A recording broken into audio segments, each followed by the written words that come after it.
Project అక్రమాలపై విచారణ జరపాలని రాష్ట్ర ప్రభుత్వం ఇప్పటికే కోరింది. దాంతోపాటు ఈ నెల 1వ తేదీన జీవో ఇచ్చింది, నోటిఫికేషన్ జారీ చేసింది. అన్ని రకాల డాక్యుమెంట్లు, రిపోర్ట్లు కూడా వాళ్ళకి ఇచ్చేసారు. కానీ ఇప్పటి వరకు నోటిఫికేషన్ ఇవ్వని కేంద్రం, రాష్ట్ర సర్కార్ అడిగితే 48 గంటల్లోనే సిబిఐ విచారణకు సిద్ధమని గతంలో కేంద్ర మంత్రి కిషన్ రెడ్డి ప్రకటించిండు. 12 రోజులు గడిచినా సిబిఐ నుంచి స్పందన రాకపోవడంపై ముఖ్యమంత్రి ఆరాధీసిండట. మరి ఏంది కారణం? మరి ఇలా మెగా కృష్ణారెడ్డి లేడు కదా. ఇది ఓన్లీ రేవంత్ రెడ్డి కూడా దేని మీద ఇచ్చిండు?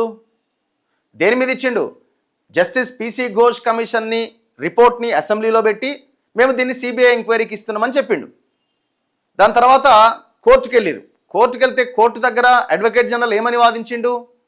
మేము జస్టిస్ పిసి ఎవరు కోర్టుకెళ్ళిరు? కేసీఆర్ అండ్ హరీష్ రావు మమ్మల్ని అరెస్ట్ చేయొద్దని, మా మీద ఇది జరుగుతుంది అది జరుగుతుంది, పిసి ఘోష్ కమిషన్ని పరిగణలోకి తీసుకోవద్దని కోర్టుకెళ్తే కోర్టు ఏమన్నది? పిసి ఘోష్ కమిషన్ని మీరు పరిగణలోకి తీసుకొని వీళ్ళ మీద కఠిన చర్యలు తీసుకోకండి అని చెప్పింది. అప్పుడు ఏజీ తన వాదన వినిపిస్తూ మేము సిబిఐ ఎంక్వైరీని national dam safety authority report ఆధారంగా చేయమని మేము చెప్తా ఉన్నామని అడ్వకేట్ జనరల్ కోర్టుకు చెప్పిండు. ఇప్పుడు national dam safety authority report దేని మీద ఇచ్చింది? మేడిగడ్డ, అన్నారం, సుందిల్ల. మేడిగడ్డ కుంగడం, అన్నారం సుందిల్లో బుంగలు ఏర్పడడం, ఈ మూడింటికి సంబంధించిన ఈ రిజర్వాయర్ల మీద మాత్రమే ఫోకస్ చేసి రిపోర్ట్ ఇచ్చింది. ఏమని రిపోర్ట్ ఇచ్చింది? క్వాలిటీ, డిజైన్, మెయింటెనెన్స్, ఈ నిర్వహణ, ఈ మొత్తం ఈ 4 విభాగాల్లో పూర్తిగా లోపం జరిగిందని నేషనల్ డ్యామ్ సేఫ్టీ అథారిటీ కూడా రిపోర్ట్ ఇచ్చింది. ఆ రిపోర్ట్ని బేస్ చేసుకొని ఇప్పుడు సిబిఐ ఎంక్వైరీ జరపాలి. మరి పిసి ఘోష్ రిపోర్ట్ దేనికి? గీక్కోవడానికి అంటే తర్వాత సబ్జెక్ట్ ఇక అంతే కనిపిస్తున్నది. సరే, ఏదేమైనా ఈ నేషనల్ డ్యామ్ సేఫ్టీ అథారిటీ ఇచ్చిన రిపోర్ట్ ఆధారంగా సిబిఐ ఎంక్వైరీ జరగాలి. మరి ఎందుకు జరుగుతలేదు? ఎందుకు లేట్ అవుతున్నది?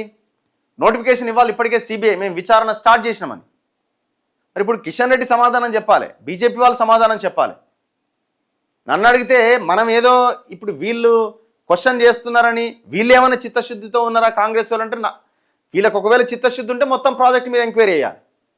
రేవంత్ రెడ్డికి చిత్తశుద్ధి ఉంటే మొత్తం కాళేశ్వరం మీద 256 పేజీల కాగ్ నివేదిక మీద సిబిఐ ఎంక్వైరీ అనాలి.